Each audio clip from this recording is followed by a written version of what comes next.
Hello and welcome back to the channel. Today's video is one that wasn't going to make. It's on a 2005 Ford Explorer Sport Trac. It's one that I shouldn't have to make, but sit back and enjoy the ride.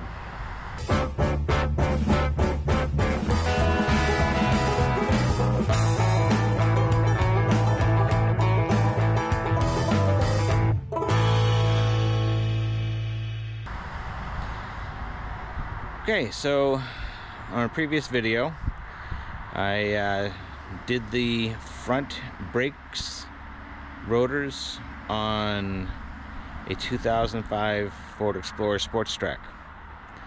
On that video, I showed how I was taught to tighten wheel bearings. A few months later, the left front bearing failed. So I then went on Google,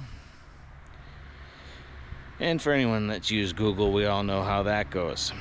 And I searched for torque specs for a 2005 Ford Explorer Sport Trac rear-wheel drive,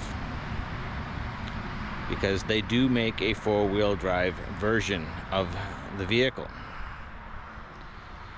So I searched, and it came up with a torque spec of 187 foot-pounds. That is huge. But I kept searching, and for the first 2 pages, everyone was saying the same thing.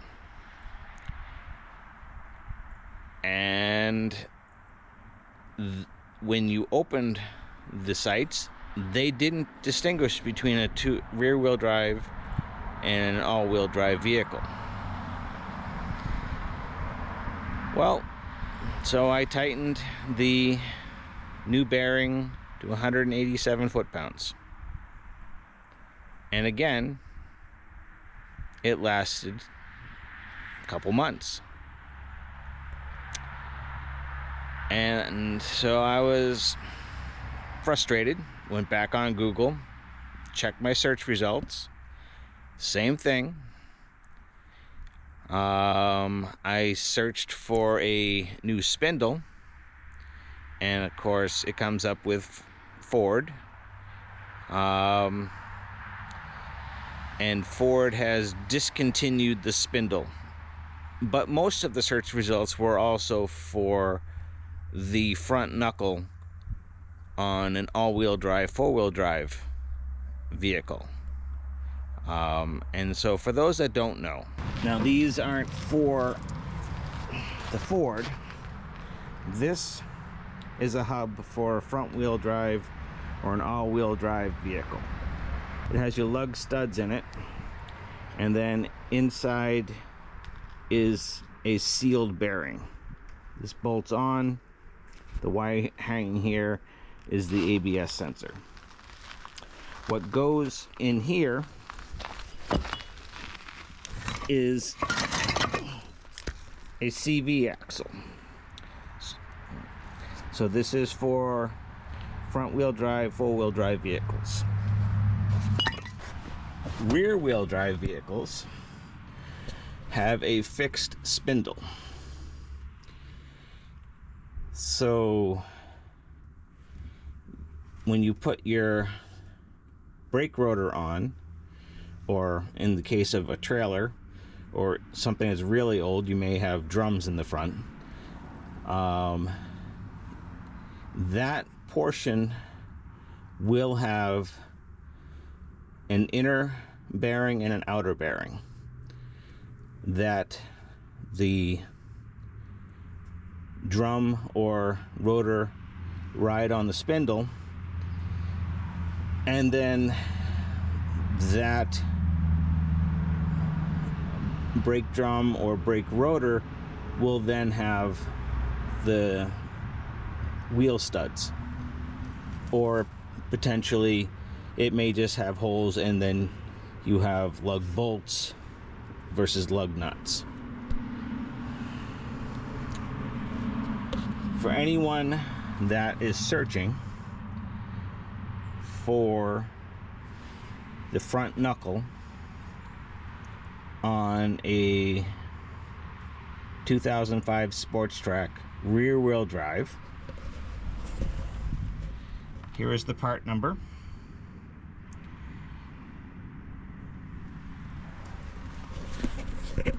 Now I say that with a grain of salt because I haven't opened it yet to match it up.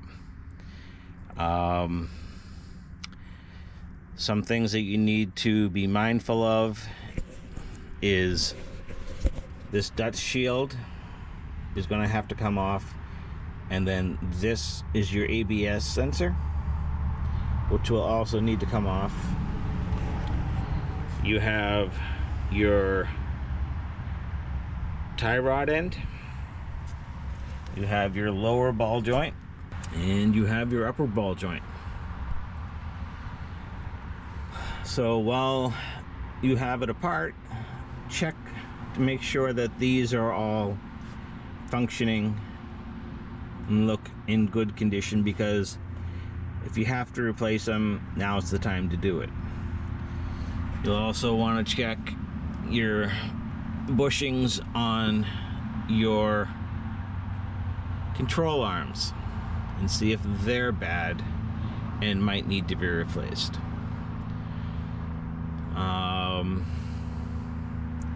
This particular vehicle has a torsion bar spring. Some will have coil springs. In the search, there was the option. So in the search, there was the option to put in which model you had, but honestly, it came up with the same part number. But just be mindful when you're searching Google. As many of you know, you often get the wrong results. So anyway, I'm hoping that this video saves some people some money, some time, and some frustration, and potentially their life, because when this bearing goes, if it fails catastrophically at high speed, the wheel can come off. It can seriously risk your life. I've been lucky that when mine has failed on my daughter, she was going at low speeds. She doesn't do much highway driving, so just be mindful of that. So we'll run through how to replace the front knuckle on a 2005 Ford Explorer Sport Trac. So before we even open this thing, got the straps broken off, but it looks like UPS played rugby with this box. You have a giant hole here that it's been sticking through. It's all torn apart here. A little damage there. Sticking through here. So hopefully this thing is not damaged beyond use.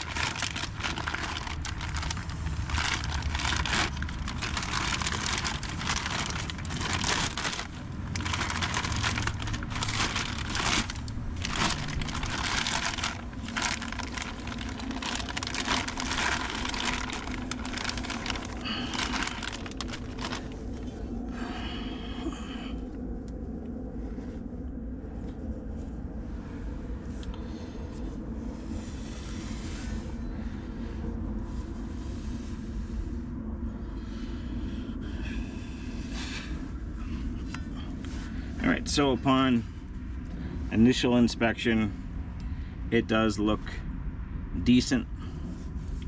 I don't see any major issues with it.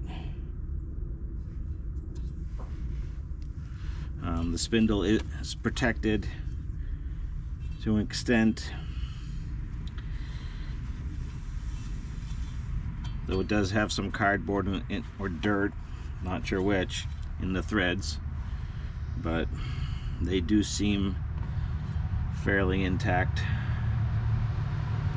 Alright, then we'll now bring it up to our existing, repair that.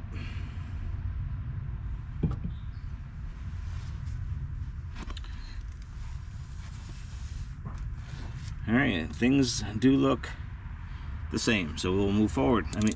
So the dust shield is 8mm. And there are 3 bolts that hold that on. Of course, there's always one. So the ABS sensor nut is right there. It's also 8mm.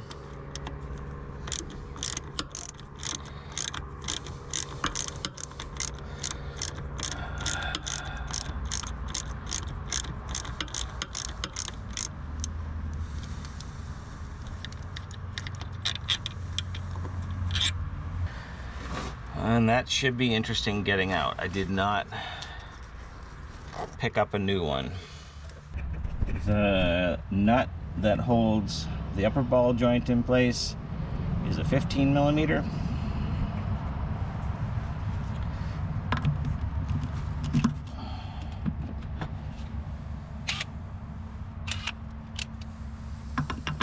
Loud noises.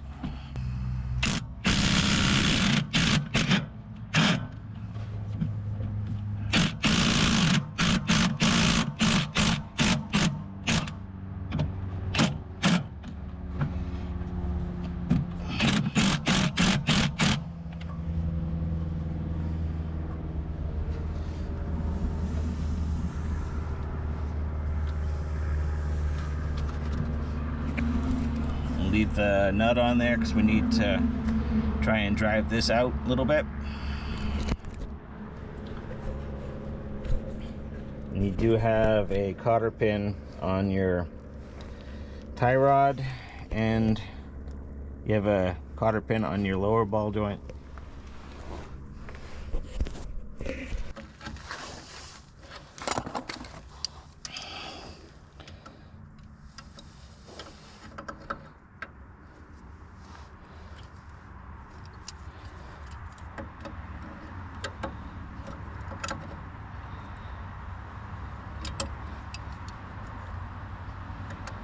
Now you do not want to reuse your cotter pins.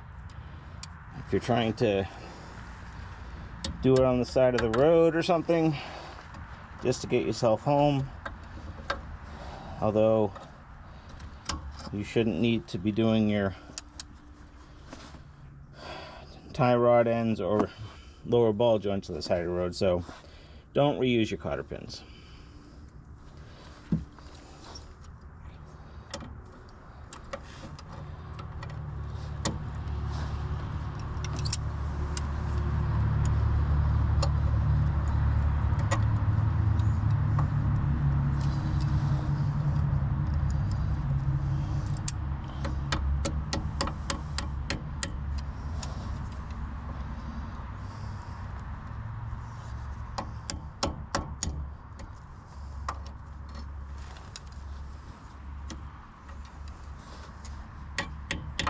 And everything is a hammer.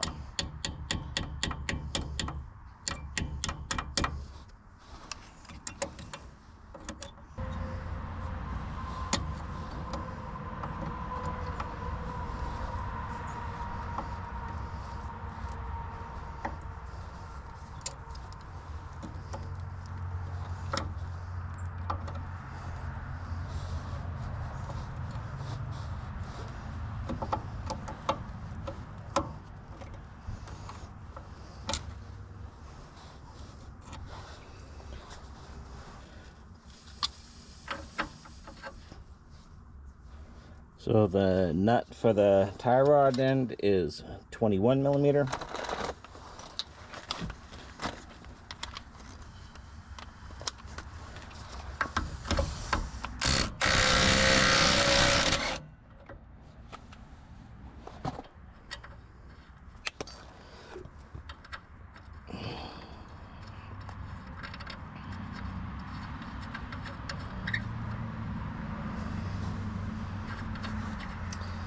then you can take and put your castle nut on upside down to protect the castles.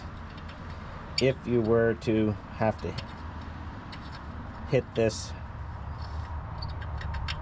to try and break it loose. So you can make the nut flush with the bottom of the bolt, give you a place to hit. It'll protect the end of the bolt, protect the castles. That will be your last resort though. You don't want to do it, but you can put it there just when it does pop. Make it so that it comes apart in a controlled fashion. Okay, so the nut on the lower ball joint is 27 millimeter.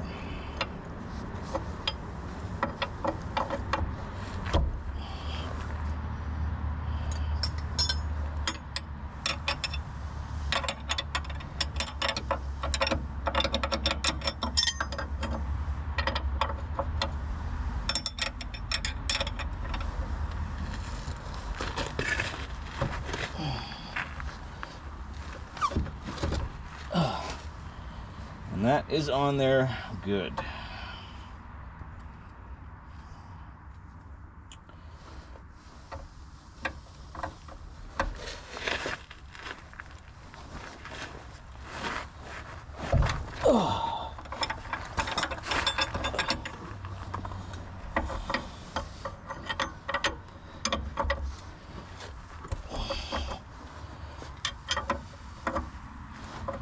Alright, got that broken loose. So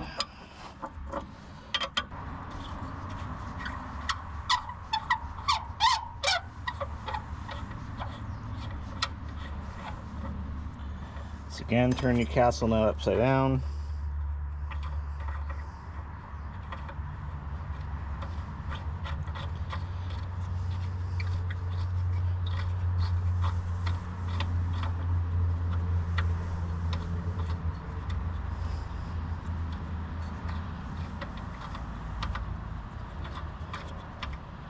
Make it flush with the bottom of your ball joint.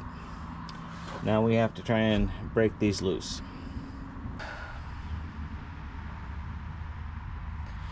Okay, so to take the upper ball joint out, you see we left the nut on here. Take this out. This is 13 millimeter on this side, 15 millimeter on this side, at least on my truck. Your mileage may vary. So we need to get this bolt out. The whole system is under pressure. You can try, by leaving the nut on, we can try tapping it, seeing if that comes out. You don't want to abuse this, so don't go beating on it with 10-pound sledge. Not that you could swing one in here, but you get the idea.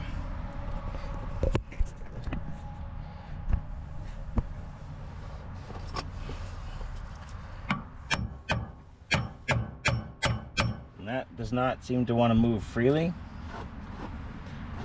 It might have moved a little bit, so what we can do is we can try and unthread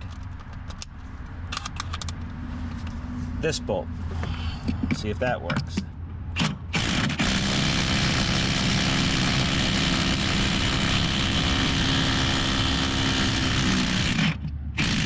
Alright, well, it's at least broken it free from its rust. So now let's see if we, now it moves freely. You can see here all the rust buildup. So it was rusted to the knuckle, and by using the impact driver we broke that rust free. We can now take our nut off the other end because this will now come out.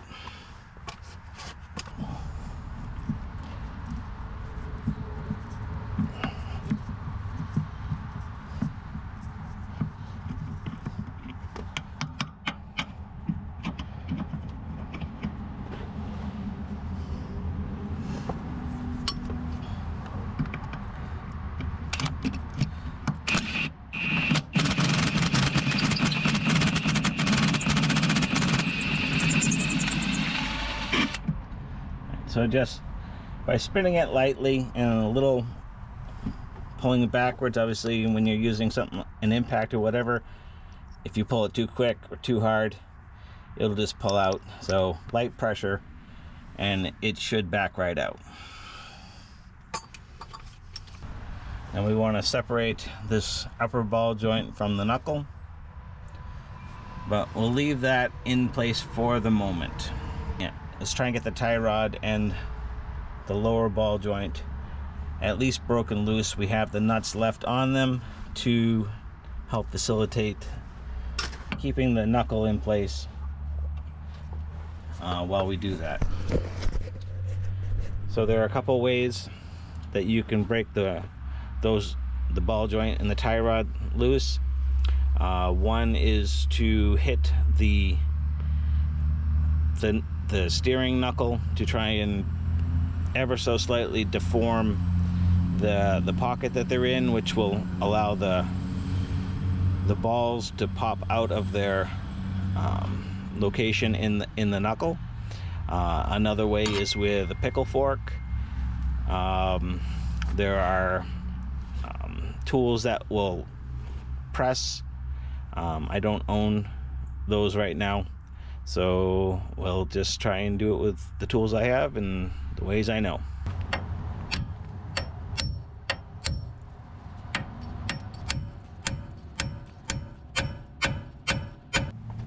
Does seem like it's moved a little bit. Give a little tap and it did break loose. So that one's loose.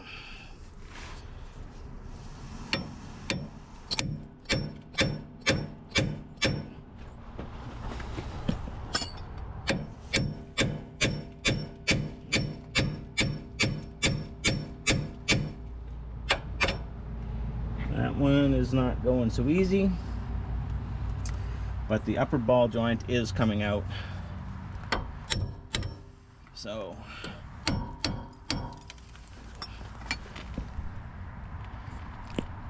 we'll just get the upper control arm out of the way.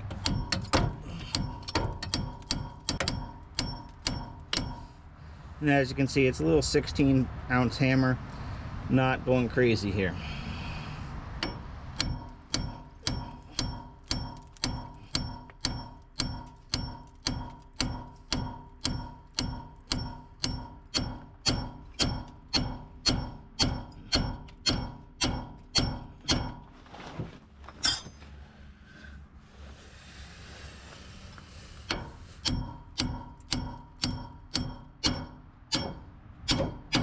And there's that broken free.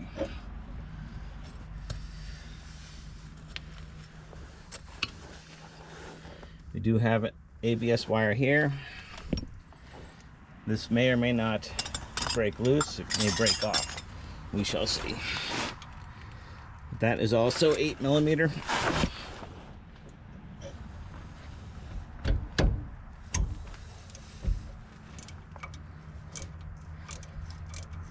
And surprise, surprise, it broke loose.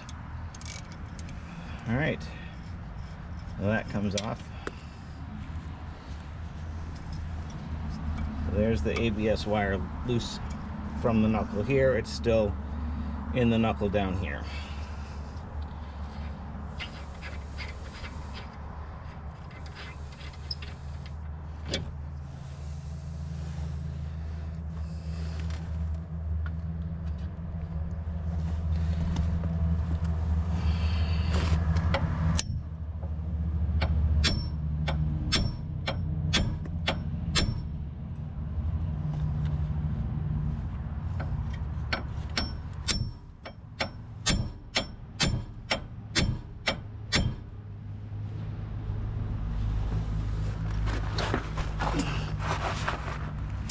Does appear that it's trying to separate.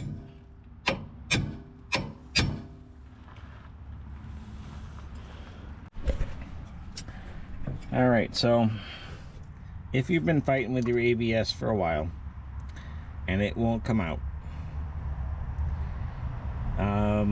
you're gonna have to destroy it to get it out. And since we're replacing the entire knuckle, we can just leave it in. Your ABS wire has multiple connection points on the frame. One here, one here. I already showed you the 8mm bolt that went into the knuckle. There's another one up here, and then it loops around and it plugs in right up here behind the front bumper. Now, the new ABS sensor comes with all the new bracketry, so you can just break all that out. You don't need to try and salvage it. And like I said, we're replacing the knuckle, so we don't need to play games and drive this out. So this is just stuck in there, it's junk, and it's going away.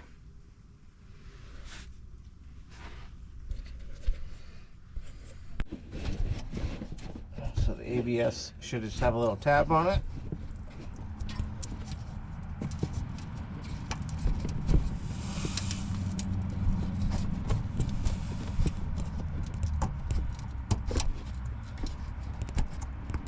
Just press it right here, and it unplugs.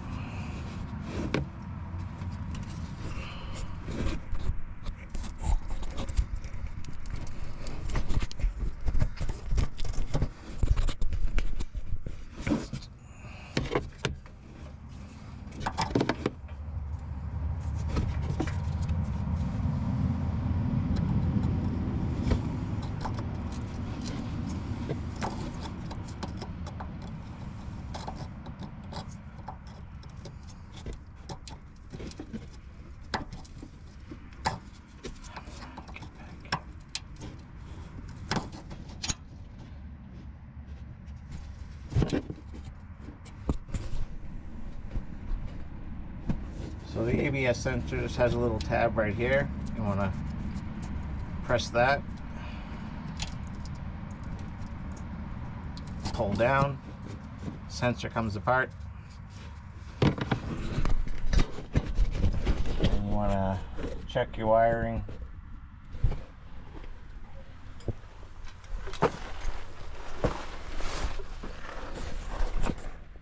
Check both connections, see if there's any corrosion in them. If there are, you're going to want to take care of that before you plug the new one in. And you just pull all your wires, your little connections off. Like I said, you don't need to worry about saving them, because the new sensors come with new bracketry. So you just pop them out of the frame, and the unit's just going to get tossed.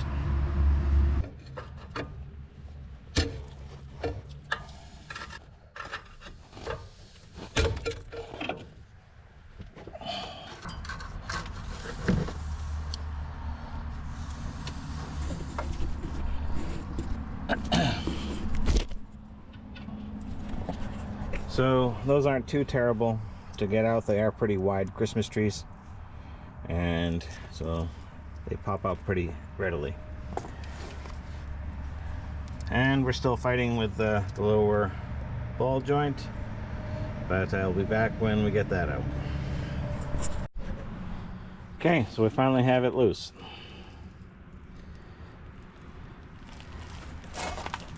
And for those of you who may be wondering why I'm replacing this, so you can see here, when the bearing is let loose, they were flopping around inside the wheel. They damaged this area here. This is where the inner bearing rides, and it is a little worn, but not horribly. This is where the outer bearing rides, and it's also got nicks in it, which are bad. And then it has this groove right here, which is really bad. So this spindle is damaged beyond use. And then when I was trying to get the inner race off, I also nicked it here. So that made it absolutely junk. I mean, there's no coming back from it. So needed to replace this, and that's all on me.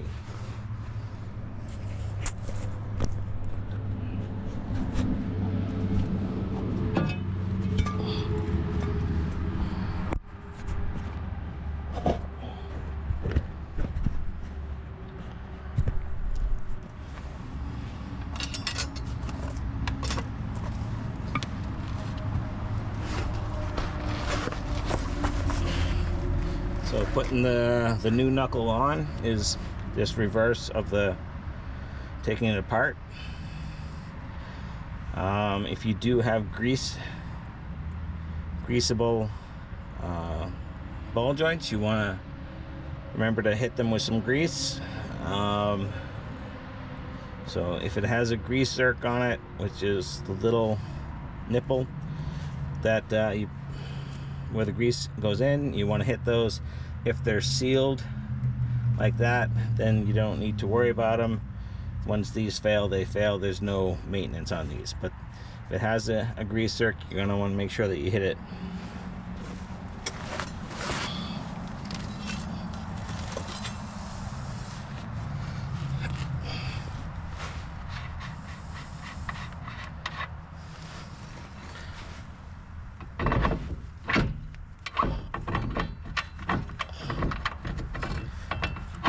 So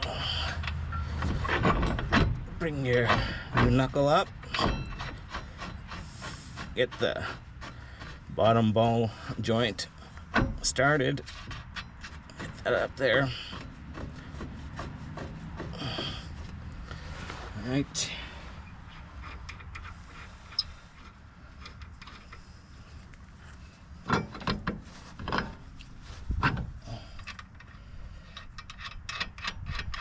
Set your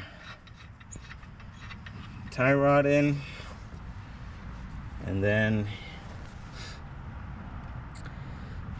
what you're going to need to do is you're going to need to jack up your lower control arm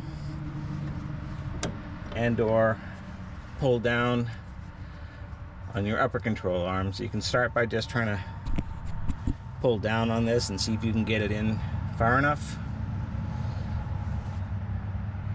and if you can, great. If you have to jack up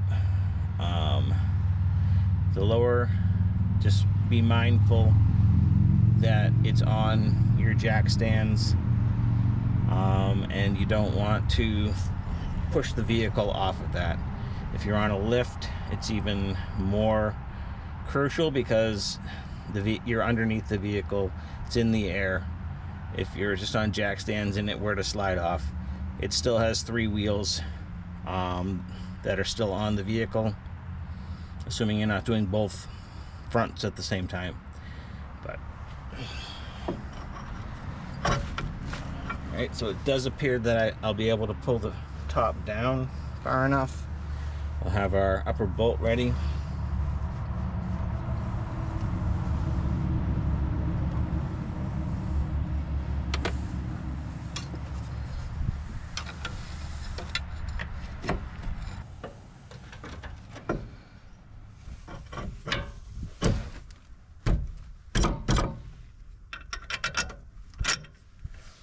So that slid in.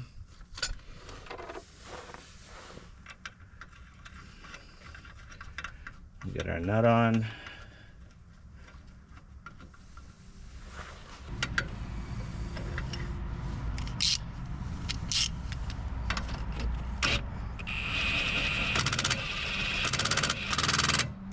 Just run that down.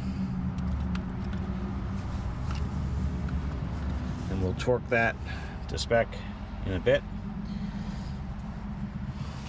Take our 21mm on our tie rod. You want to get that tight, torque that in a sec.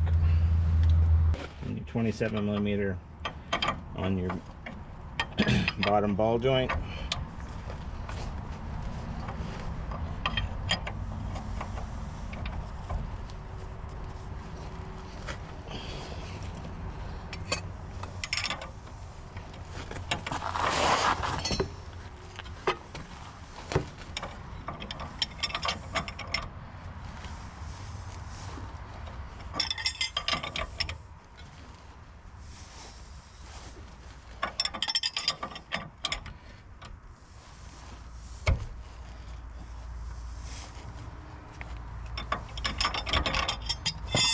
Alright, then after you get everything torqued down and you get your cotter pins in, you can take your dust shield and put that on. New brake rotor, because the other one's probably damaged inside the races where the bearings ride. And then the specs are, you turn the rotor counterclockwise as you tighten the nut to 21 foot-pounds, and you back it off a half a turn. So then you turn the rotor clockwise as you tighten the nut down to 17 foot-pounds, which is a lot different than 187 that Google was telling me. So I'll get this reassembled. I'm sure you've seen that done 1,000 times. And thanks for watching. As always, God bless. Have a wonderful day.